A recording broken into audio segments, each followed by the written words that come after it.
All right, Justin, we got the red light. It means we are on air, or I don't know. Okay. On air used to be the radio, so I guess we'll call it on air anyway. And we're recording Sounds good. another podcast. And, Justin, I'm so happy to have you back.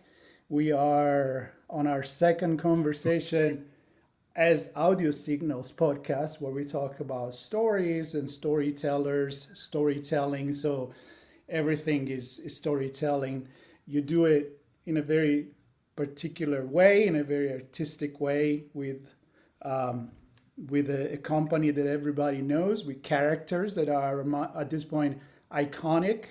And in our culture, wherever in the world you are, everybody knows who is Snoopy and Charlie Brown and Charles Schulz. So you work with them. You've been working with the company for a long time, and you do Mhm. your thing. So I'm glad to have you back. It's very easy. I just drink a coffee and have a conversation with you. So welcome back, Justin. Thank you, Marco. I'm so glad to get back. Talking with you is so easy and always Oh, interesting. I love that. I love that. I love that. And I remember our first conversation. I think, is one of those where I say, well, we go for 30 minutes. And I think it was way over 45 because it was I don't doubt it. I tend to so get a much little fun. long-winded. Yeah, But I'll I go could on. actually say that we already planned these. I'm happy to have you back, and I will be even happier to have you back again because there's so many different things we can talk about from a creative and storytelling process. And so maybe it'll become an ongoing chat, and I Oh, would that'd be love that to great. happen.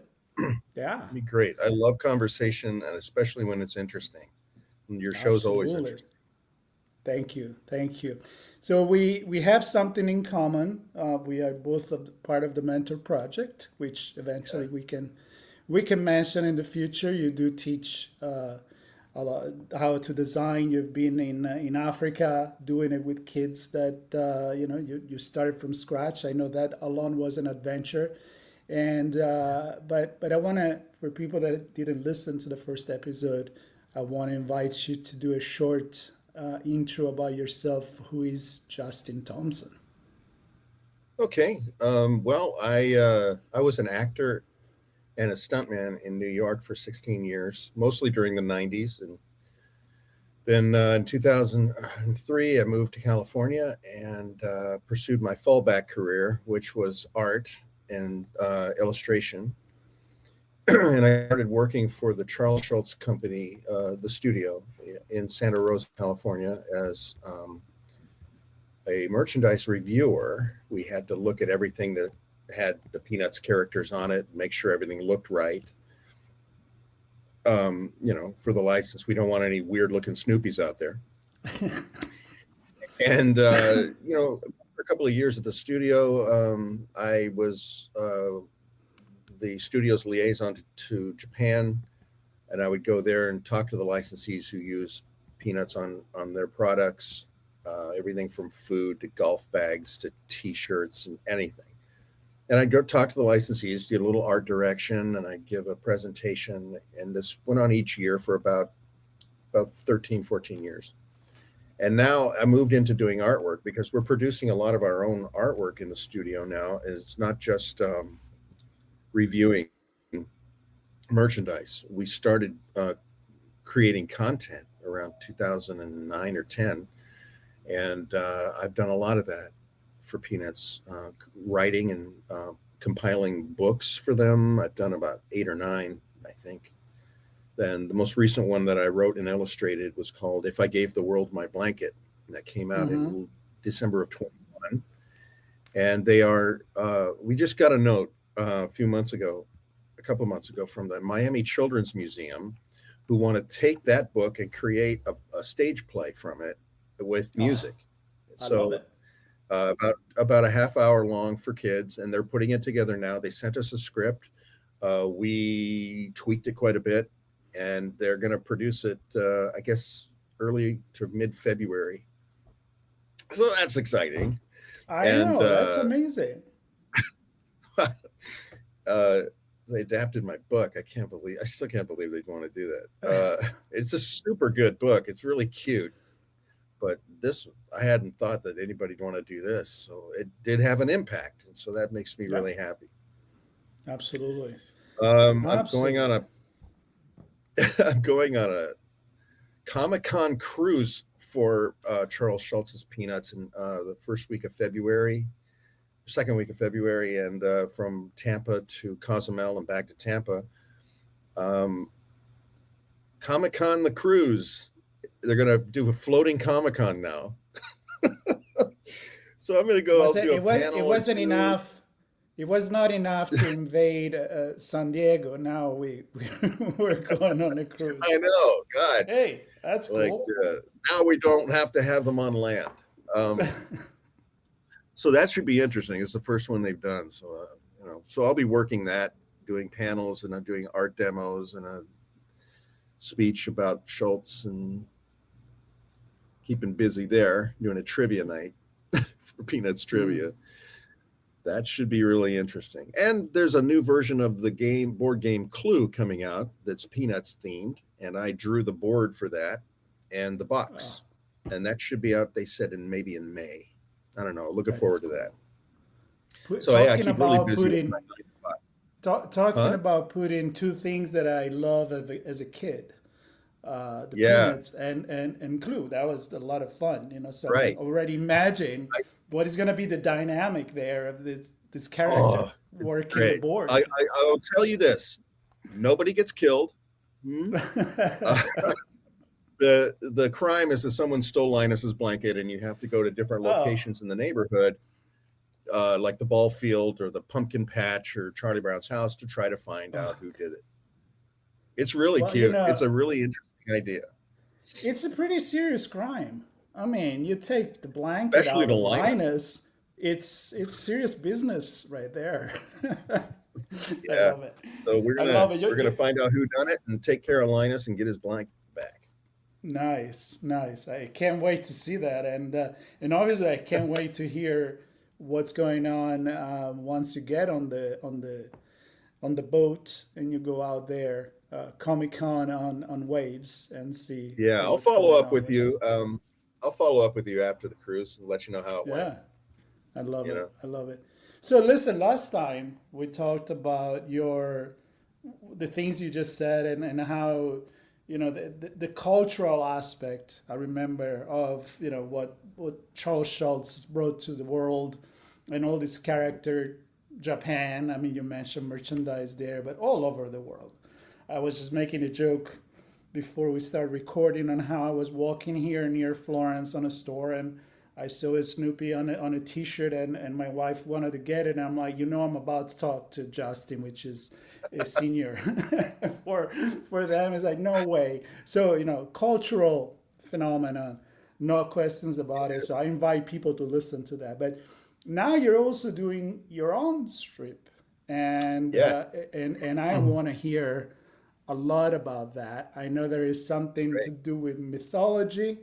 I know Hmm. that you got to create your own character because I think it's very different when you have the responsibility of somebody else's creation, like in Yeah, the term of, I mean, that you bring your own, but you also need to be strict into the vision that Charles had in the past. yeah. And compare with, hey, I want to do my own character. How do you even start doing your own characters? And I want to Well, know everything about it. the company that syndicates my comic strip online is Andrews McMeel, and the website is called Go Comics. And they syndicate pretty much 80% of all the comics you see out there. Even Peanuts, Garfield, everything's on there. And they have a training site, or used to, and where people can create a strip. They just upload strips every day or however often they want to, and they get critiqued by fellow people doing it, Hmm. fellow creators. And so you get a lot of feedback. And I just got the idea. This was my first year working at Schultz. I said, I want to do my own strip and create my own characters. And something I'd always wanted to do, but somehow in that atmosphere of working in Charles Schultz's studio, the actual studio where he drew the strip, I don't know, there's a spirits in there or whatever that let you know it's okay, do it, try it, and Mm. urge you forward. So I did, and I came up with this character, and the first strips were terrible, but I was just learning, And so I did that for about 2.5 years and met a lot of really great cartoonists and some good friends out of that. Then they brought me up. It was almost like playing in the minor leagues, and the Uh, company brings you up to their main website. And now I'm in the majors, and that was in 2007, so or six. So since then, I've had Mythtickle. That's the name of my comic strip. I've had it mhm. going since then on there, and it's still going. Um, and I just compiled a book of my best strips over the last 15 years of that web comic. So now people can have it in their hands instead of just looking at it on the computer. Mm. And it just got printed up, and I've been selling them through my website, and it's doing really well. I'm surprised. I'm really happy. Get yours Congratulations. today. So the website Well, is that's cool. mythtickle.com. And you go there and you can find out all about the books and then I had an old one there that I'm selling for very cheap that I put Mm. together when the strip was young. So you can get them both at a pretty good little discount there. Very cool. Very cool. So let me go with that. You mentioned digital versus print, right? I Yeah. mean, Yeah. it's a conversation I will have easily on my other podcast where I talk about technology and society.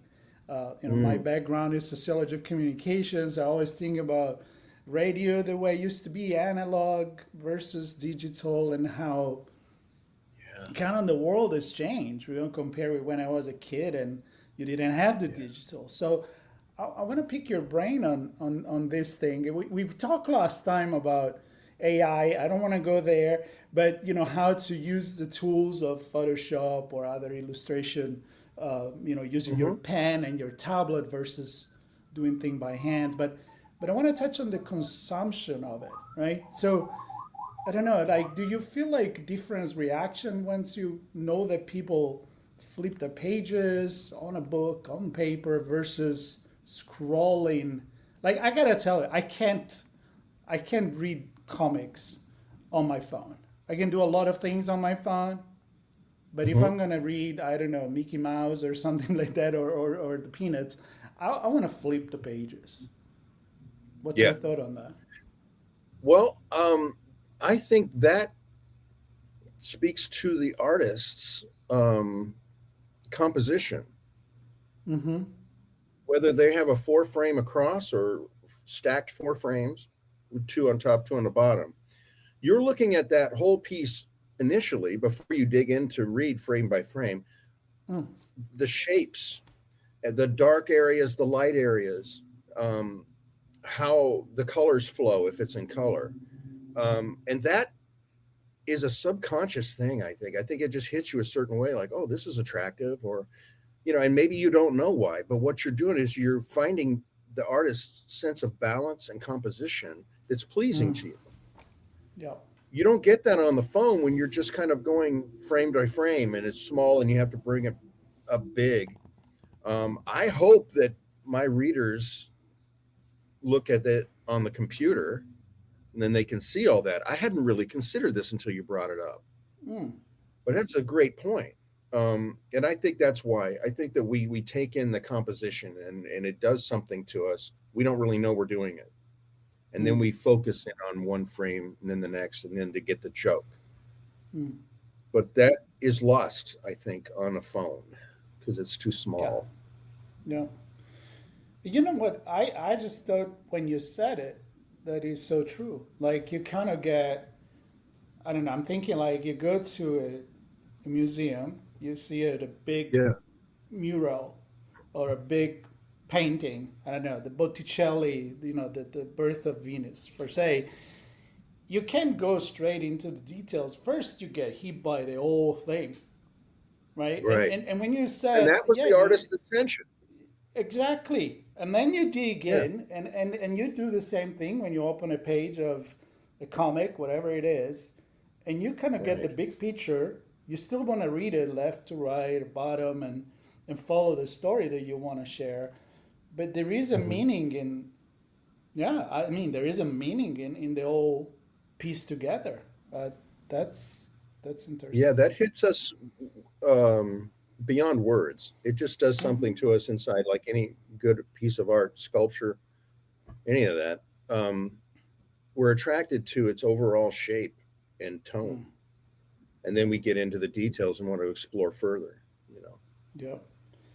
Now, can you teach those kind of things? Then we go back on your comic, but I know you do teach to kids. Like we mentioned, you Mhm. went to Africa, but you also do that to kids. You're teaching them. Can you teach how to, I don't know, approach these almost things that you do without thinking about it? I think that that would be something that you would teach maybe college students or high school students. I teach mostly Mm, middle school. okay. And the curriculum that I have right now is a 15 class, one semester uh, course, one class per week. That's what I worked out with the kids in Shirati, Tanzania. But I can pare that all down and find the most resonant lessons into five, which is what I just did in Brooklyn a few weeks ago.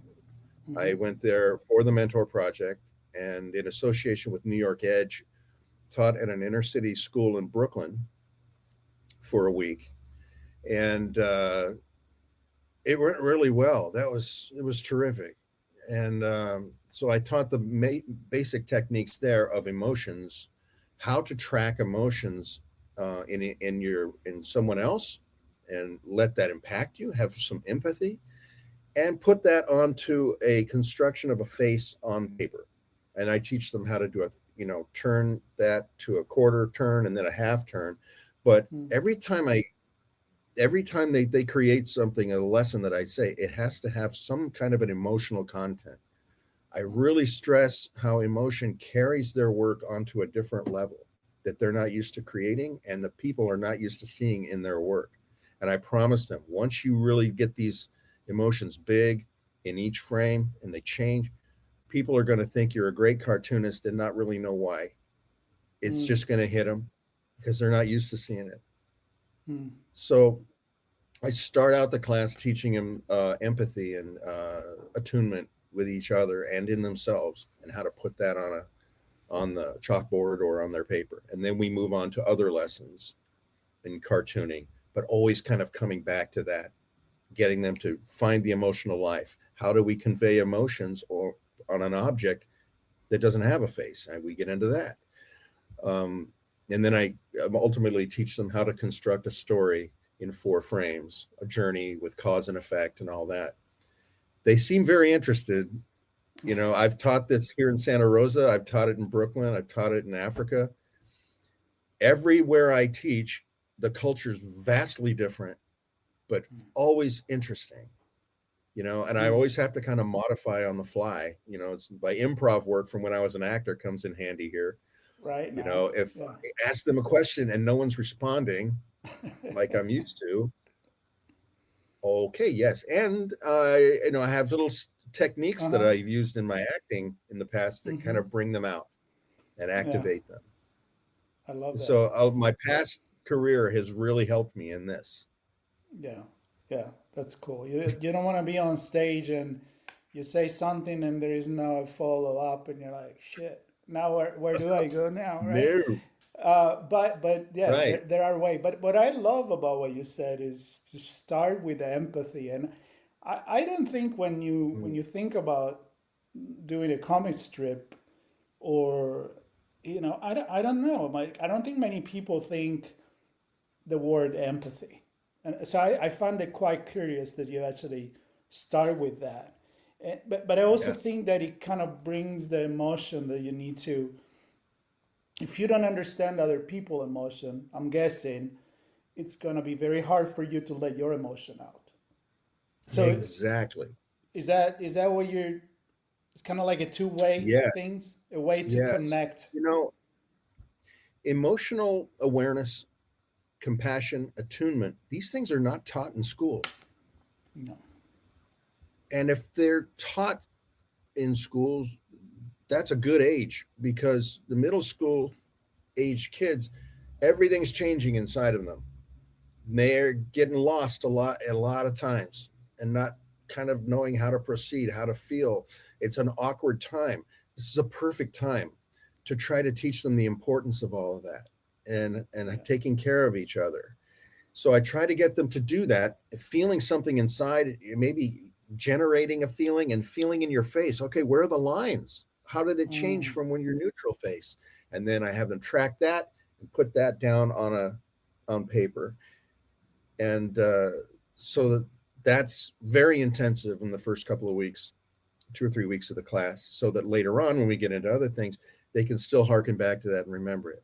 Because I Mm. stress how, so really I'm teaching this really great humanity stuff, but subversively. They think they're Mm. learning cartooning, but I'm really kind of slipping this in, because if I were to go in and teach compassion and attunement, they'd just tune Yeah, out, right? or it would feel Yeah. awkward, you know? So I kind of Yeah. get it in there under the wire with something else, and hopefully it Yeah. sticks. I don't Yeah. know. I hope so. No, I But think it's it so does. I important. mean, yeah, you're very passionate about what you do. And you can tell. I mean, you're like, oh my God, I can't believe they're buying my book. Yeah, of course they are, and making the play out of it, and because you're passionate in what you do. Um, Yeah, I so th- try to put yeah, big emotions and feeling into all my work, especially that yeah, if I gave the world my blanket. That book is all about Linus, who has the blanket all the time. He's hmm, going around the neighborhood and he's seeing his friends who are sad or angry or yeah, scared or whatever they're feeling, and he gives them a blanket, and it alleviates their stress or whatever. hmm, And he goes along, and then at the end, he doesn't have a blanket anymore. He ran out, and everyone behind him has a blanket, and they're all happy. And he realizes, I don't need a blanket right now. This is my right, this is making me feel the same. That's right, kind of the journey of the book. yeah, But yeah, the emotional life is everything. Now, yeah, I will say this as a caveat. I see a lot of great cartoons in the New Yorker, that style of cartooning, where you have a one frame, all of the characters are completely devoid of emotion. mm, Rarely you may see a furrowed brow, but usually it's a couple of characters or one character just standing there, and then there's a caption underneath it, and they are hysterical. They don't really have emotion, but that style of cartooning is amazing to me. hmm, Like how they can make that happen. Um, because they're not really telling a story. They're hitting you with a gag, you know. And the right. gag is the funny thing. If those characters in those comics had some wild emotion going on, I think it would take away from the impact of that one Mm. sentence below there. So it's a really interesting balance. You can go one way or the other, but anything in between, I think it's kind of missing. Right, You but want to have okay, impact. so tell me if I'm wrong, but this is what I'm thinking when you say this. It's so the strip is the medium, right? The Mhm. methodology, the way that you develop that, as it could be, I don't know, photography or creating a movie or writing a Yeah, song or whatever it is, or song in terms of instrument or lyrics. But you can tell different kind of stories and have a different technique. So in one case, you're sure. talking about somebody delivering a one-liner, right?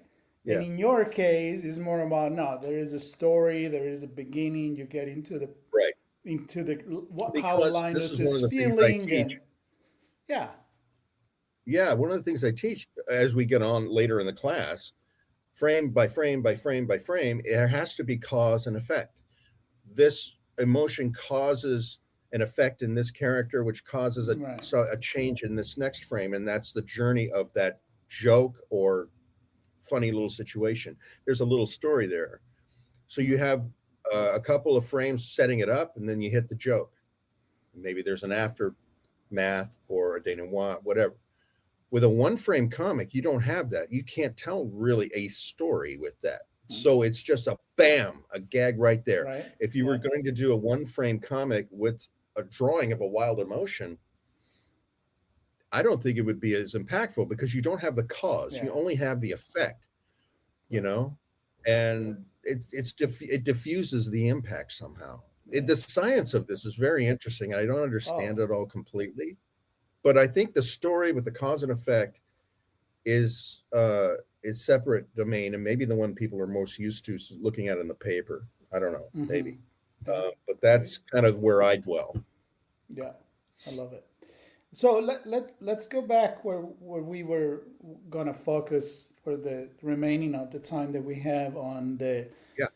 Mythtickle. So you've been doing that for a while. Like, tell us what it is about. I know it's kind of like Oh, gods, okay. semi-god, semi-god, Yeah, and they're kids, it's right? characters.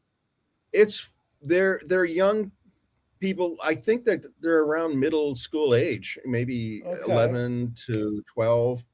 The characters are all mythological characters or characters Yeah. from legends and folklore, Uh-huh.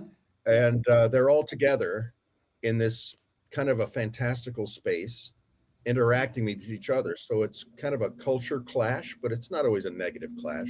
But you have Karma, she's a little Japanese girl, and her best friend is Ziva, who is a goddess from Central Africa. And then there's Thor, the naughty little boy from Asgard. And Mm-hmm. then I have a dragon and knight. They are my main characters. And they all go to school together. Every once in a while, I'll do a classroom strip, and their teacher is Ms. Nature. And we never see, we only hear her voice off. And it's in a big white tree, their Uh-huh. classroom, which is kind of symbolic of the tree of knowledge. And so I don't know. I mean, if I think of something kind of funny or a gag, I kind of think of the characters in the strip. I'm like, well, who would most likely say this? You know, where's this first line coming from? Who would the impacted one? That would be funny if Karma did that, that kind of deal. Mm. But it's high concept, I know, and that's probably why I'm not in newspapers. But because, well, you need something very simple for newspapers, a guy and his Mm-hmm. cat, or whatever. You see that a lot. Yeah. And I'm not putting Mm-hmm. that stuff down. That stuff's great. Yeah. And I've tried to do those, but I couldn't think of enough funny things. I need the stuff that kind of activates me in my heart, and that's Yeah. mythology. I love it. I love Yeah. folklore and all that. So I just kind of worked on these characters and made them very solid personas reflective of their region of the world. And I'm just having a Yeah. lot of fun with it, I love it. you So know? when you said that, I'm thinking you're mixing culture. I mean, you're putting Yeah. a, you're putting karma Japanese, and you're putting another god that is Nordic. Then you're putting Yeah. someone else that it's. I mean, just that. I think you can play so many different Yeah. It's a lot of, innuendos, and I mean, it's almost in this new, infinite. it is infinite. And in this new book, I had a storyline that I ran a few years ago. And it went for 66 episodes. So it's 66 pages in the book, and it's a Mm. long continuing story. Um, it takes up about a third of the book, actually. And I kill my main character. He dies and winds up going to the afterworld, but he doesn't know which one to go to. And so he winds up in the Egyptian afterworld and has an adventure there. Meanwhile, while he's having this adventure, his best friend, the little knight, goes and search for him in like a typical quest and try to find him. But he doesn't know which afterlife he goes to. So he winds up going into a different afterlife, the one in Asgard, which is Hell, Uh-huh. Hel. And then he meets up with another character who's down there from Asgard. So it kind of ping pongs back and forth between these two characters in different underworlds, and it comes together near the end, and they Mm. travel back. And exploring that, I did a lot of research into Niflheim, which and in Hell, these worlds in Asgard, and then Duat in Egypt, and the gods in Egypt. A whole bunch of them are in there, and it's really I'm very, very proud of it, actually, Oh, the way it turned out. Because mainly when I started writing it, I was just going along and I didn't know how it was going to end. I'd never done that before. And I was going to give myself an experiment. Well, let's see what happens. Mm. And so it went on for month after month. I'm like, I should wind this up. What's going to happen? So I didn't know. And it turned out to be the best story that I've done. So I don't know. I was kind of walking a tightrope there for a little while. Hmm. But when I was a kid, and I was really into comic strips when I was about 6 years old, seven, five, just learning how to read. I was captivated by Peanuts and Charlie Brown, Snoopy. I had these little paperbacks, and I would read them because I was reading when I was really little, before first grade. There'd be bigger words that I didn't understand, or they'd be talking about things I didn't understand. So I'd have to go to the dictionary, the encyclopedias, and look things up. And I learned a lot from that. So I think what I'm doing, without really trying to preach with my strip, I want people to investigate these mythologies. Maybe what Yeah. I'm doing will spark them to go, well, find out more about duat. I've never heard that name before, other than in swing music, duat, duat, duat.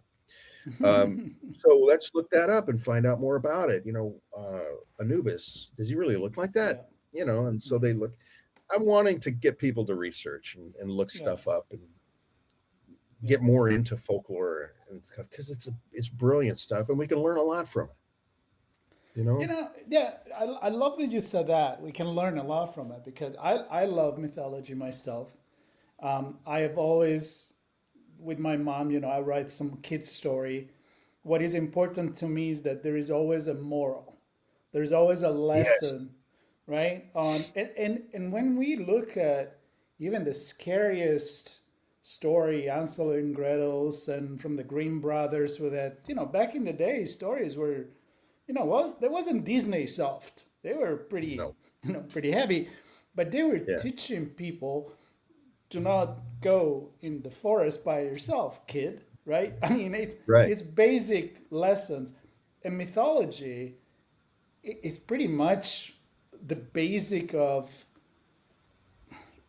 morals for all the culture that Moral. they use it. So Yeah. there is a big responsibility, They're deciding all kind of to go morality. into They're all that. kind of Yeah, morality tales.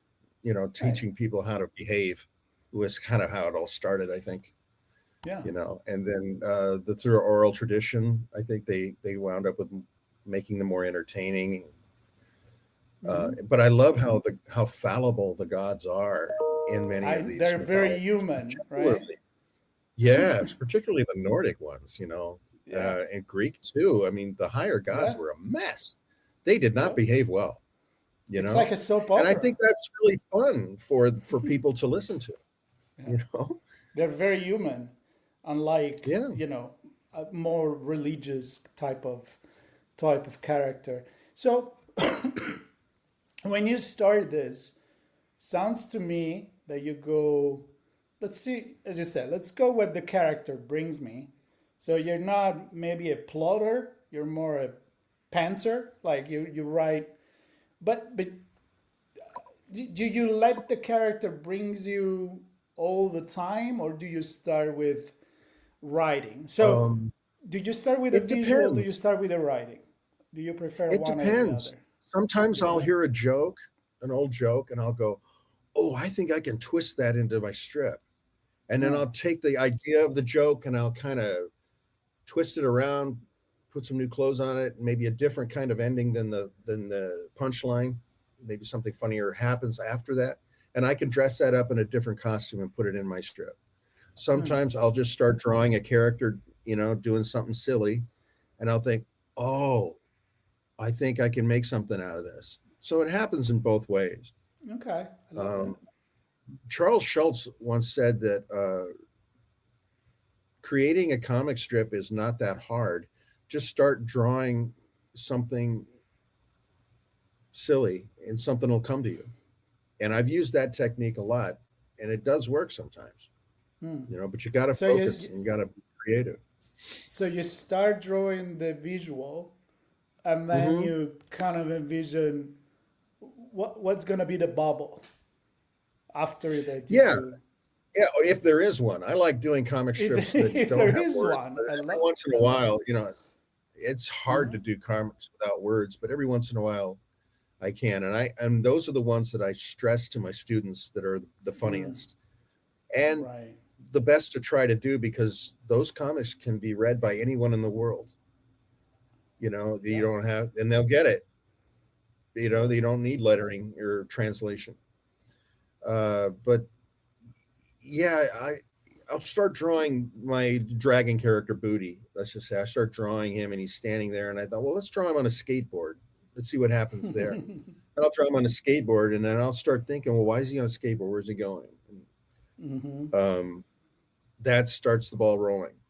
So Yeah. that's kind of how that process goes. Sometimes I don't always create like that, but I've have a few strips that started that way, Yeah. I and an like how idea. you kind of, yeah, then you experiment. Sometimes is it something you hear, sometimes it's just like something Yeah, that inspire you out of the blue, and I love that. But then what matters in the end is what people get out of it.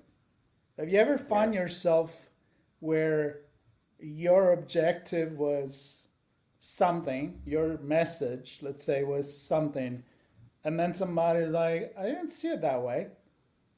I still love it, but maybe Uh, the audience sometimes twist it in a way that is still awesome, but yeah. it's not Well, exactly what you want it to. yeah. Usually, what that means is that I thought something was really funny, and it didn't get that kind of a response from people. And I'll have to look at it and go, well, wait a minute, what is it? Why aren't they laughing? Or why Hmm. aren't they, why doesn't this particular strip getting as much feedback as the one last week Uh-huh. that I didn't think was as funny?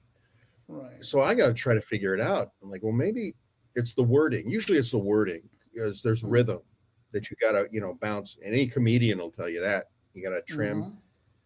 So you try to think, read it. Is there a word to stumble over? Are they stumbling over this? You try to dissect it and figure it out. Hmm. You don't always figure it out, but then he goes, well, maybe the Right. drawings just need to be simpler here. So you don't know, Yeah. but that's the part of the learning process, you know. Yeah. But I've never really had exactly what you described, where someone just interpreted that thing completely Mm. differently. I Yeah. might have over all these years. I just don't remember. Right. It doesn't Right. stick out. Yeah. But the reason why I ask you this is because sometimes, especially when a culture plays, I always find the translation of, let's say, a book or a story, you have to adapt it to the culture, right? You can't just literally translate something. I give you an example, Yeah. right? I can read in English and I can read in Italian, in Spanish a little bit, but and I'm a big fan of Harry Potter, right? J.K. Okay. Rowling's. Uh huh. So I read it in English, and then in Italian, you'd normally translate a lot of things. Even the movie titles, they're different. The Hollywood movies, even the title itself is different. You have Mm. actors. There's not the subscript. They are actually reacting professionally. And so sometimes even the joke is completely different. The name of, I don't know, Ravenclaw or one of the houses of Harry Potter is completely different name. And I'm like, Mm. but it still work, right? Because you need to adopt it. But then you tell me what you just said, and it's like, I'd rather write it without the words because I can just communicate it in every language I want. People just see a facial Yeah. expression. And I think where I'm going with this is I think if you can, it's kind of like music. You don't translate music, but it hits you, right? And Yeah. if you can do a character that doesn't need to be translated, but it deliver your message, that's Hmm. that's pretty And that magic. is, it's some kind of an attunement, whether it's music, Mm. hitting that tuning fork in your heart, or visually art can do that, or a comic strip can do that with no Yeah. words. There you get into the specifics of showing a particular expression on a character's face. You know, you won't, if it's accurate and what leads up to it makes sense, you don't need words. Every human being is going to be able to relate to that. Yeah. Those are the most powerful things, and most powerful comics for me. I Yeah. love those that don't have words and that have some kind of an emotional resonance. You know, I have a couple of those in my book that I'm very proud of the way they Yeah. worked out, and they're a little more sensitive. Not every comic that I have in the book is funny. A Mm-hmm. few of them are a little serious, very heartfelt or sentimental like Mm-hmm. that, and impactful. I've had people, comment on those very favorably, and that it impacted them, and so that makes me want to do more. Yeah. And yeah, those are my favorites. Yeah. It doesn't have to be funny. But it No, needs to communicate. Move. It oh, needs to move right. people, right? That's the key. That's when you have a good story to share. Yeah, you want to make them laugh Uh, most of the time because that'll keep them coming back. But every you once in a know, while, you slip in a sentimental one that might get them to go, "Oh, yeah, yeah, I like that." you know, hey, you feel about Charlie Brown. It's not. Sometimes it's quite serious. Some Absolutely. some serious topic right there. Yeah. That's another lesson. Well, listen, Justin. I know you have things to do, and we are at 40 minutes. Of course, I could talk to Okay. you forever. Um, I wanna give you one couple of minutes just so that you can share how people can read find out about the Oh yeah. comic, get in touch with you if you want to, your website, and then I'm gonna leave people with follow the show, of course, subscribe and stay tuned because you will be back. There's no questions Yeah, I about will. that. All right, I so will. that's I could good. talk about lots of things. I love Cool. talking to you. So I'll But let you close by here. now, maybe if people were have listened to me this far, they're probably going, "What is the name of that comic strip again? That was myth what?" Yeah, So let me make it clear. get it It's two clear. words together: myth, like mythology, and tickle, like something's going to make you laugh. All right, and you put it Hmm. together, myth tickle, and then also that's kind of like saying mystical with a lisp. So Hmm. it's Mythtickle. Now, if you want to find it online, it's at gocomics.com/mythtickle, or go to gocomics.com and put it in a search. Um, to find my website where you can look at samples of my book and find out about the book and samples of my work, it's mythtickle.com. Made that super easy. And if you want to email me, it's justin at mythtickle.com. So that ought to do Yeah, it. yeah, that definitely will do it. And if they didn't write down all of these, I'm gonna put it in the notes for the podcast. And if they're watching the Okay. video, it will be on YouTube, so they don't even need to write it. They just need to click on it, and they'll Right. come there. So Justin, I just love Yeah. Let me chatting with just say, you. it's been great. And I'm very proud of this book that came out that I just published. It's full color. Um, there's strips in there that I have not yet put on the website. Uh, so, and stuff about the author, um, character breakdowns, each character, kind of like a cast list of, who they are and everything. I'm really happy with how it came out. It's something to be proud of, and I hope a lot of people buy it. That'd be great. I hope I hope so too. I hope so too, Justin. Thank you very much. I definitely encourage people to do that, just that, and fall in love with your character. I know you put a lot of yourself into it, and Yeah. I know you're an amazing creative person, and I know people will love what they're gonna see. So, thank you everybody Thank for listening. Thank you, Justin, for being here, and stay tuned. There'll be more stories and storytellers on Audio Signal Podcast. you. Bye, All right. everybody. All Bye. right. Thank you.